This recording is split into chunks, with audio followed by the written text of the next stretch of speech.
జాతీయవాద జర్నలిజానికి అసలైన వేదిక నేషనలిస్ట్ హబ్ ని సబ్స్క్రైబ్ చేసుకోండి.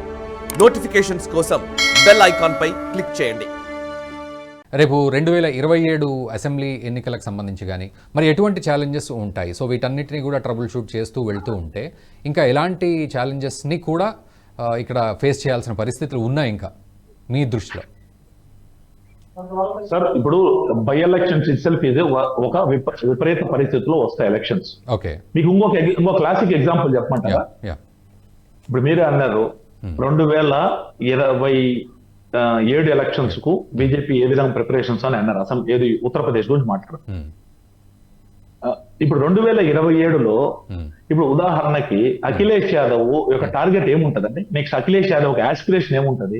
ఆయన ముఖ్యమంత్రి కావాలన్నా లేకపోతే ప్రధానమంత్రి అవుతాడా? మీరు చెప్పండి, జనరల్ మాట్లాడు. మీరు చెప్పండి, Akhilesh Yadav aspiration prime minister అయ్యేదానికి అవకాశం ఉంది ఆయనకి? నో ఛాన్స్ అండి. సో ఆయన ఏం కావాలా? ముఖ్యమంత్రి should become the next CM of UP. 2027 elections లో యూపీలో ఉంటే మరి ఈ రోజు ఎందుకు ఆయన అసెంబ్లీ రిజైన్ చేసి పార్లమెంట్ కి ఎందుకు వచ్చినాడండి? ఆయనకి ఏమైనా డైరెక్షన్ ఉందంటారా మీరు చెప్పే ప్రకారం? ఇప్పుడు ఆయన నెక్స్ట్ ఎలక్షన్ లో మళ్ళీ గెలవాలి 3 ఏళ్ల తర్వాత. పార్లమెంట్ ఎలక్షన్ ఒక 5 ఏళ్ల తర్వాతే కదా ఉంది. అసెంబ్లీ ఎలక్షన్ 3 ఏళ్లతో ఉంది కదా, 2.5 సంవత్సరానికి ఉంది. మార్చ్ 2027. సో అప్పటి పరిణామాలకు తగ్గట్టుగా అప్పుడు యాక్ట్ చేస్తారా మరి ఏంది అంటే ఆయనకు ధైర్యం ఉందా, డైరెక్షన్ ఉందా, నేను మళ్ళీ ముఖ్యమంత్రి అవ్వాల నమ్మకం ఉందా అని అడుగుతున్నా. అంటే వాళ్ళనే ప్రకారం అయితే సమాజ్వాదీ పార్టీ మళ్ళీ ట్రాక్లోకి వస్తుంది. ఎందుకంటే బీజేపీలో అక్కడ ముఖ్యమంత్రి సీటు కోసం యోగి ఆదిత్యనాథ్ మధ్యన డిప్యూటీ సీఎం మధ్యన జరుగుతున్న ఇష్యూ. సో కాబట్టి ఖచ్చితంగా ఇదంతా పక్కన పెడితే ఎస్పీ మళ్ళీ ట్రాక్లోకి వస్తుంది అనేది వాళ్ళ వాదన. అంటే వాళ్ళ ట్రాక్ లో వస్తే మరి ఆయన పార్లమెంట్ రిజైన్ చేసుకుని అసెంబ్లీలో ఉండాలి కదా సార్. అసెంబ్లీ రిజైన్ చేసుకుంటారండి. ట్రాక్ లో వస్తే నువ్వు రెడీగా ఉండాలి కదా, గోతికాడు నక్కలాగా రెడీగా కాసుకొని కూర్చొని రెడీ చేసుకోవాలి కదా. మీరు లాజికల్ గా ఉంది అని అడుగుతున్నాను నేను అడిగే పాయింట్. ఓకే, అంటే కాకపోతే సమయం అయితే ఉంది అనేది తెలుస్తోంది. కొంత సమయం అయితే ఏంది అంటే మీరు రెండు పక్కల ఆడుతూ ఉంటారా ఈ గేమ్ మ్యూజికల్ చైర్స్ లాగా? అంటే మీకు ఇంకొక లీడర్ తయారు చేసుకోలేకపోయినారా అక్కడ? లేకపోతే ఇక్కడ తయారు చేసుకోలేకపోయినారా? అంటే వేరే వాడు ఎవడన్నా 37 సీట్లతోటి ఉన్నాం కాబట్టి లీడర్ గా ఉంటే వాడేమన్నా పార్టీని హైజాక్ చేస్తాడా? భయమా? నెక్స్ట్ క్వశ్చన్ అది. అంటే భయభ్రాంతులతోనే కదా మీరు రెండు మాకే కావాలనేసి. ఇక్కడ లీడర్ కావాలా, అక్కడ లీడర్ కావాలా? అక్కడ ప్రతిపక్ష నాయకుడు రోల్ పోషించరు. ముఖ్యమంత్రి కావాలంటే ప్రతిపక్ష నేత రోల్ పోషించాలి కదా. అట్లంటే మరి మీరు అన్నట్టు అట్లీస్ట్ బైపోల్స్కైనా టఫ్ ఫైట్ ఏమన్నా ఉంటుందా, లేకపోతే అది కూడా క్లమ్జీ అయినా? సార్, బైపోల్స్ లో 100% ఉంటది. బీజేపీ చూడండి, మన మధ్యప్రదేశ్ లో ఒక అతను కాంగ్రెస్ నుంచి ఈడ కాదు, మన తెలంగాణలో లాగా కాదు బీజేపీ. తెలంగాణలో మొత్తం బీఆర్ఎస్ లో చేర్చుకునింది. ఎక్కడైనా యాంటీ డిఫెక్షన్ లా వాడుతుందా కాంగ్రెస్? మరి మీరందరూ క్వశ్చన్ ఎందుకు చేయడం లేదు సార్? రోజు కౌంట్లు ఇచ్చుకుంటున్నారు, ఎంతమంది చేయడానికి. Why media is not questioning them? మీరు 2/3 లేనప్పుడు దే షుడ్ రిజైన్ చేసి రమ్మని చెప్పాలి కదా, అంత ధైర్యం ఉంటే. బీజేపీ అదే పని చేస్తుంది కదా. బీజేపీ అందుకే కదా బీజేపీలోకి రాంది. బీఆర్ఎస్ ఎమ్మెల్యేలు ఎందుకు రావడం లేదు బీజేపీలోకి? రిజైన్ చేసి రమ్మంటుంది. అదే విధంగా మధ్యప్రదేశ్ లో మన కాంగ్రెస్ నుంచి రిజైన్ చేసిన ఎమ్మెల్యే బీజేపీలోకి వచ్చాడు. వచ్చి బీజేపీ సింబల్ మీద నిలబడి గెలిచాడు నిన్న, తెలుసా మీకు? బీజేపీ నుంచి గెలిచాడు అతను. అదేవిధంగా మనం ఎన్నో చూసినాం గతంలో కూడా.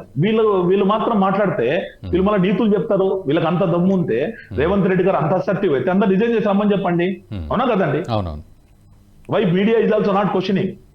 అవును, ఇదివరకు కూడా ఒక సందర్భంలో రేవంత్ రెడ్డి అన్నారు అక్కడ వాళ్ళని కాకి ఇటు వాలదు అని చెప్పి. బట్ స్టిల్ అందరినీ చేర్చుకుంటున్నారు.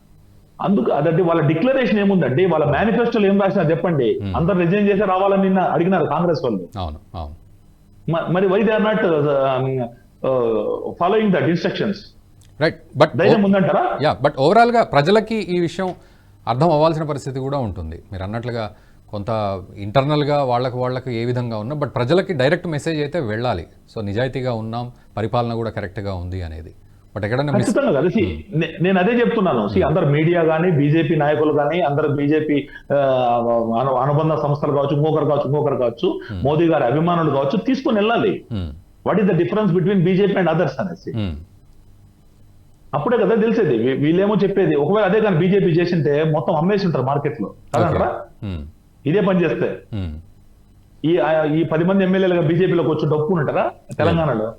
కాంగ్రెస్ వాళ్ళు గగ్గోలు మీడియా, కాంగ్రెస్ అనుకూల మీడియా వచ్చి గగ్గోలు పెట్టింటదా లేదా? అవును అవును ఈరోజు వాళ్ళ అనుకూల మీడియా రోజుకు ఒక కౌంట్ వేస్తుంది, 6 మంది, 7 మంది, 8 మంది, 9 మంది, 12 మంది అని. They are suppose to come 26 people కదా, 13 లో 26 వస్తే కదా లెక్క. అవును మరి ఆయన వచ్చి కంటెస్ట్ కూడా చేసేసినాడు జాయిన్ అయిపోయి, ఎవరు దానం నాగేంద్ర అయితే. అవును ఆయన ఇప్పుడు దాకా ఆయన మీద ఇది పడలా, ఏది ఈ వేటు పడలా, ఆఫ్ కోర్స్ అనర్హత వేటు పడలేదు కదా, పడలేదు ఎవరి మీద పడలేదు. మరి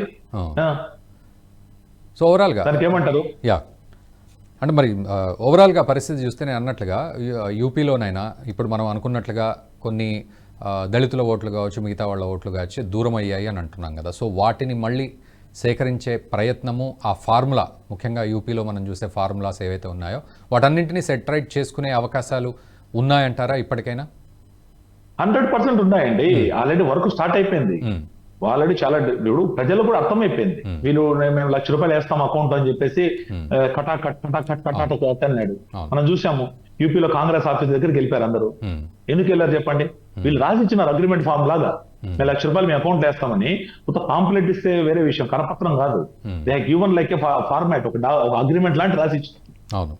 ప్లస్ ఈ యొక్క రాజ్యాంగంలోని ఒక పేజీ తీసుకొని వచ్చి దీని ప్రకారం బీజేపీ రిజర్వేషన్ పెరికేస్తుంది. మనం చూడలేదా? మీరు తెలంగాణలో కూర్చుంటారు హైదరాబాద్ లో, రేవంత్ రెడ్డి గారు పిసిసి ప్రెసిడెంట్ గారు మన తెలంగాణకి, ఆయన హ్యాండిల్ లో నుంచి రాంగ్ ట్వీట్ పోలేదా? Doctor tweet of Amit Shah వెళ్ళలేదండి. అమిత్ షా గారి ట్వీట్ ని, అమిత్ షా గారి వీడియోని దాన్ని చేసి చేయలేదా? ఫేక్ ట్వీట్ చేయలేదా? అలాంటి నిబద్ధత లేని దానికి ఖచ్చితంగా రిజైన్ చేయాలని ఆ పొజిషన్ లో వ్యక్తి. ఎంత అబద్ధం చెప్పారండి. సో ఇవన్నీ పనిచేస్తాయి కదా, కొన్ని చోట్ల యాక్ట్ అవుతాయి. ఇవన్నీ చేసిన దానికి వాళ్ళు క్షమాపణ చెప్పాలి పబ్లిక్ కి.